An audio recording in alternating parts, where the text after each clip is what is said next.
Hi அனைவருக்கும் வணக்கம். Welcome back to my channel 3D life styles Germany. இன்றைக்கி நாங்கள் இந்த வீடியோவில் கேக் டெக்கரேஷனுக்கு யூஸ் பண்ணுற எடிபிள் கோல்ட் லீஃப் எப்படி செய்கிறதுன்னு பார்க்க போகிறோம். ஹோப் இந்த வீடியோ உங்களுக்கு யூஸ்ஃபுல்லாகவும் இன்ட்ரெஸ்டிங்காகவும் இருக்குமெண்டு. இந்த வீடியோ உங்களுக்கு பிடிச்சிருந்ததுண்டா தம்ஸ் அப் பண்ணுங்கள். என்னோடய சேனலுக்கு நீங்கள் சப்போர்ட் பண்ண விரும்புனீங்கண்டா என்னோட சேனலில் இருக்கா சப்ஸ்கிரைப் பண்ண விடுங்க. மேலும் இந்த சேனலோட அப்டேட்ஸ் உங்களுக்கு உடனுக்குடன் தெரிஞ்சுக்கொள்ள விரும்புனீங்கண்டா பக்கத்தில் இருக்க ஆல் என்ற பெல் ஐக்கனையும் ப்ரெஸ் பண்ணிவிடுங்க. வாங்க இப்போ வீடியோக்குள்ளே போகலாம்.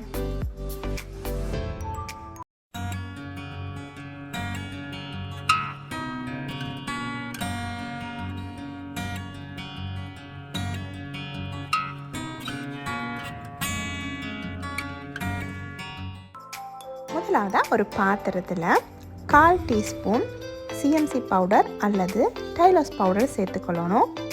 இதில் நான் சிஎம்சி பவுடர் சேர்த்துருக்கேன். இந்த சிஎம்சி பவுடரை கரைக்கிறதுக்காக கொஞ்சம் கொஞ்சமாக தண்ணி சேர்க்க போகிறேன். ஒவ்வொரு டீஸ்பூனாக தான் சேர்த்துக்கொள்கிறேன். கிட்டத்தட்ட ஒரு 10 டீஸ்பூன் மாதிரி இதை கரைக்கிறதுக்காக தண்ணி யூஸ் பண்ணியிருப்பேன்.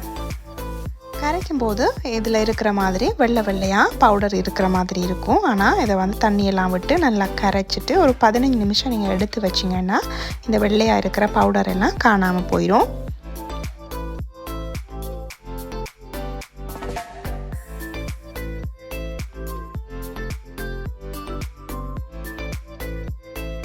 இப்போ 10 டீஸ்பூனையும் நான் விட்டு நல்லா கரைச்சிட்டேன். இது மாதிரி ஒரு திக்கான பதத்தில் இருக்கணும். இப்படி வந்த பிறகு ஒரு 15 நிமிஷத்துக்கு ஒன்றும் செய்யாமல் அப்படியே ரெஸ்ட் பண்ண விடணும். ஒரு 15 நிமிஷத்துக்கு பிறகு எடுத்து பார்த்தீங்கன்னா ஒரு க்ளீனான ஜெல் மாதிரி ஒரு லிக்விட் கிடைக்கும். இது எனக்கு கூட மாதிரி தெரிஞ்சுது. அதனால் நான் இதில் ஹாஃபை எடுத்து வைக்க போகிறேன். உங்களுக்கு தெரியும் எடிபிள் க்ளூ செய்கிறதும் இதே ஸ்டெப்பில் தான். அதனால் நான் இதை எடிபிள் க்ளூவை யூஸ் பண்ணலான்ட்டு இதில் பாதியை எடுத்து வைக்கிறேன். மேலும் நான் இதிலேருந்து பாதி எடுத்து வைக்கிறதுக்கு காரணம் என்கிட்ட கோல்ட் டஸ்ட் கொஞ்சமாக தான் இருக்குது. அதனால் நான் பாதி எடுத்து வைக்கிறேன். உங்கள்கிட்ட கோல்ட் டஸ்ட் நிறையா இருந்ததுன்னா இதில் டபுள் மடங்கு கோல்ட் டஸ்ட் நீங்கள் சேர்த்திங்கன்னா பர்ஃபெக்டாக இருக்கும். முதலாவது நான் ஒரேடியாக 1 டீஸ்பூனையும் சேர்க்கல. முதலாவது நான் ஒரு 1/2 டீஸ்பூன் மாதிரி கோல்ட் டஸ்ட் சேர்த்துட்டு அதை நல்லா கலக்கிட்டு அதுக்கு பிறகு மிச்சம் இருக்கிற 1/2 டீஸ்பூனையும் சேர்க்குறேன். ஸோ மொத்தமாக 1 டீஸ்பூன் மாதிரி இதில் கோல்ட் டஸ்ட் சேர்த்துருக்கேன். நான் கோல்டன் டஸ்ட் சேர்த்துட்டு நல்லா ஒரு ஃபைன் பேஸ்ட்டாக வார மாதிரி நல்லா கலக்கி எடுத்துக்கொள்ள போகிறேன்.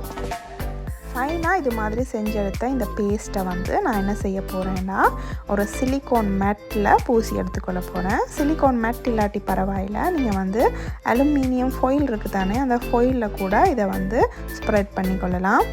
சிலிக்கான் மேட்டில் நாங்கள் இது மாதிரி ஸ்ப்ரெட் பண்ணினோம்னா கலட்டுறதுக்கு ஈஸியாக இருக்கும். அலுமினியம் ஃபாயிலில் செஞ்சோம்னா அலுமினியம் ஃபாயிலை நல்லா சுருட்டிட்டு அதுக்கு பிறகு அதை விரிச்சோம்னா அவ்வளவு கோல்ட் லீஃபும் கலண்டு வரும். இதில் நாங்கள் நேரடியாகவே வடிவாக கலட்டி எடுக்கலாம் இந்த கோல்ட் லீஃபை. இந்த பேஸ்ட்டை இந்த மெட்டில் போட்டுட்டு ஒரு கேக் ஸ்க்ரேப்பரால் அப்படியே வலிச்சு விட போகிறேன். திட்டுக்களை இல்லாமல் கொஞ்சம் நீட்டாக செஞ்சாலே போதும். ஏனெண்டா நாங்கள் இந்த லீஃபை சின்ன சின்ன துண்டுகளாக தானே ஒட்ட போகிறோம். அதனால் திட்டு இல்லாமல் நீங்கள் இது மாதிரி நீட் பண்ணி எடுத்துட்டீங்கன்னாலே போதும். ஓரளவுக்கு நான் நீட்டாக்கிட்டேன். இதை அப்படியே காய விடணும். நல்லா ஹீட்டான பிரதேசமாக இருந்ததுண்டா ஒரு 6 மணித்தியாலம் 7 மணித்தியாலத்திலேயே இது காஞ்சிரும். இங்கே குளிர்ன்றதால எனக்கு ஒரு 24 ஹவர்ஸ் ஆச்சுது இது அப்படியே காஞ்சி வரத்துக்கு. இதில் பாருங்கள் 24 ஹவர்ஸில் நல்லா வடிவாக காஞ்சி வந்திருக்குது. காஞ்சி வந்த பிறகு இது மாதிரி கொஞ்சம் கொஞ்சமாக கலட்டி எடுத்து ஒரு ஏர்டைட் கண்டெய்னரில் போட்டு வச்சுக்கொள்ளலாம். இப்படியே இந்த மெட்டை நல்லா சுருட்டி கசக்கி விட்டிங்கன்னா சின்ன சின்ன துண்டுகளாக கலண்டு வந்துடும். எங்களுக்கு பெரிய பீசஸாக வேணுமெண்டா இது மாதிரி அடுத்த பக்கம் திருப்பி ஒரு ப்ரஷ்ஷால் மெதுவாக கலட்டி எடுத்துக்கொள்ளலாம். இப்போ எங்களோட எடிபிள் கோல்ட் லீஃப் சூப்பராக ரெடி ஆகிட்டுது பாருங்கள். செஞ்சு எடுத்துருக்கிற கோல்ட் லீஃப்களை ஒரு அளவான துண்டுகளாக உடைச்சி போட்டு ஒரு ஏர்டைட் கண்டெய்னரில் மூடி வச்சிங்கன்னா கிட்டத்தட்ட ஒரு 3 மாதத்துக்கு ஒன்றுமாகாமல் அப்படியே இருக்கும். இதை நீங்கள் கேக்கில் ஒட்டும் போது கொஞ்சமாக தண்ணி அல்லது எடிபிள் க்ளூ யூஸ் பண்ணிவிட்டு கேக்கில் ஒட்டிக்கொள்ளலாம்.